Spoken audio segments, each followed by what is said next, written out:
जब जीते जागते एनिमल से रूबरू हुआ देश, एक रुमाल से किए थे 931 कत्ल, थर-थर कांपते थे अंग्रेज।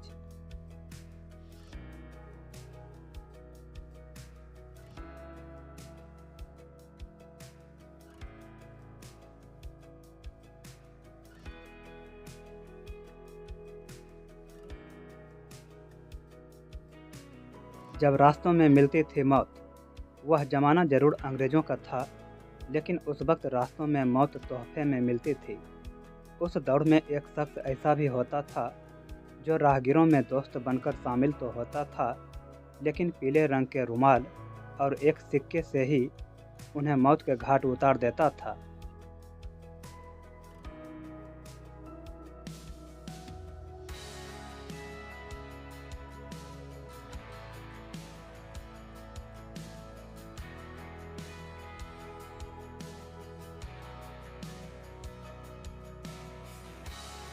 वह रुमाल में सिक्के को खास अंदाज में फंसाकर शिकार का गला इस तरह घोंटता था कि पल भर में ही उसकी मौत हो जाती थी। उसके खौफ का आलम यह था कि आम लोगों ने झांसी, ग्वालियर, जबलपुर और भोपाल की राह पकड़कर निकलना ही बंद कर दिया था। उस खूंखार शख्स का नाम ठग बहराम था, जिसकी बेरहमी के किस्से सुनकर अंग्रेज भी थर-थर कांपते थे। खूंखार ठग ऐसे बना था बहराम। साल 1765 के दौरान मध्य भारत में बहराम का जन्म हुआ था। उस इलाके को आज जबलपुर यानी कि मध्य प्रदेश के नाम से जाना जाता है। कहा जाता है कि बचपन में बहराम बेहद शांत और सरल था, लेकिन कुछ समय बाद उसकी दोस्ती खुद से 25 साल बड़े सैयद अमीर अली से हुई। अमीर अली उस जमाने का सबसे खतरनाक और खूंखार ठग था। बहराम ने उससे ठगी के पैंतरे इस अंदाज में सीखे कि अगले 10 साल में वह ठगों का सरदार बन गया। बहराम ने ठगी की दुनिया में पहला कदम 25 साल की उम्र में रखा था। गायब कर देता था पूरा काफिला। जानकार बताते हैं कि ठग बहराम करीब 200 ठगों का पूरा ग्रुप बना रखा था। वह राहगीरों के काफिले पर कभी अचानक हमला बोलता था, तो कभी उनके बीच घुल मिलकर वारदात को अंजाम देता था। वह कत्ल को इस तरह अंजाम देता था कि पूरे के पूरे काफिले गायब हो जाते थे।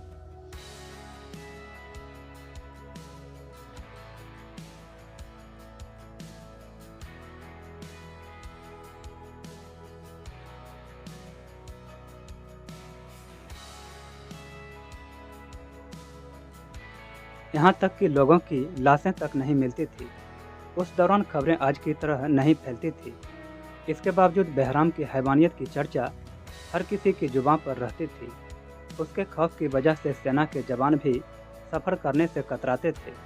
थर-थर कांपते थे अंग्रेज।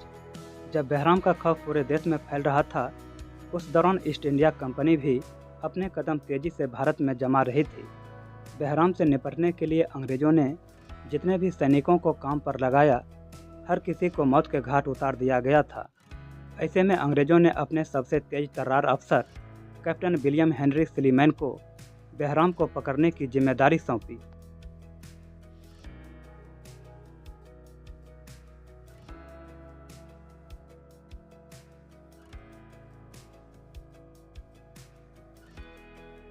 उस्ताद ने ही बता दिया बहराम का पता। कैप्टन स्लीमैन ने पानी की तरह पैसा बहाते हुए पूरे देश में मुखबिरों का जाल बिछा दिया। एक दिन उनके हत्थे बहराम का उस्ताद सैयद अमीर अली चढ़ गया। हुआ यूँ था कि कैप्टन स्लीमैन को अमीर अली के घर का पता मिल गया था, जिसके बाद उसने अमीर अली के घर वालों को कैद कर लिया। परिवार के मोह में अमीर अली ने खुद को अंग्रेजों के हवाले कर दिया, साथ ही अपने चेले बहराम का पता भी बता दिया। 5 साल तक नहीं लग पाया सुराग। अमीर अली से पता जानने के बाद कैप्टन स्लीमैन के हत्थे बहराम नहीं चढ़ा और यह सिलसिला करीब 5 साल तक चलता रहा। साल 1838 के दौरान अमीर अली ने मुखबिरी करके बहराम को पकड़वा दिया। उस वक्त उसकी उम्र 75 साल थी। करीब 2 साल तक बहराम के खिलाफ मुकदमा चला और 1840 के दौरान उसे कटनी में सरेआम फांसी पर चढ़ा दिया गया।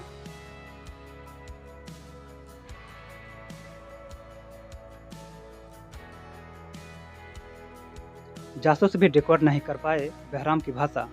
जानकारों की माने तो बहराम मुसाफिर बनकर राहगीरों के काफिले में शामिल हो जाता था, जबकि उसके साथी कुछ दूरी बनाकर चलते थे। रात के वक्त जब काफिले के लोग सो जाते थे, तब बहराम अपनी खास भाषा रामोसी में अपने साथियों को इशारा कर देता, जिसके बाद काफिले पर अचानक हमला कर दिया जाता था। इससे पीड़ितों को बचने तक का मौका नहीं मिलता था। कहा जाता है कि ठगों की भाषा रामोसी इतनी कठिन थी कि अंग्रेजों के जासूस भी उसे डिकोड नहीं कर पाते थे।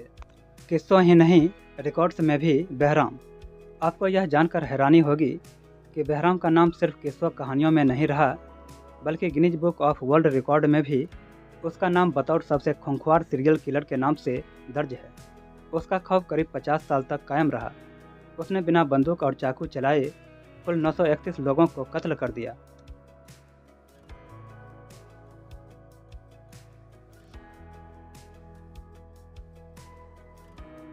यह आंकड़ा भी अंग्रेजों के हिसाब से माना गया, लेकिन पीड़ितों की संख्या इससे कहीं ज़्यादा मानी जाती है। बहराम की दहशतगर्दी का आलम यह रहा कि उस पर कई किताबें भी लिखी गई,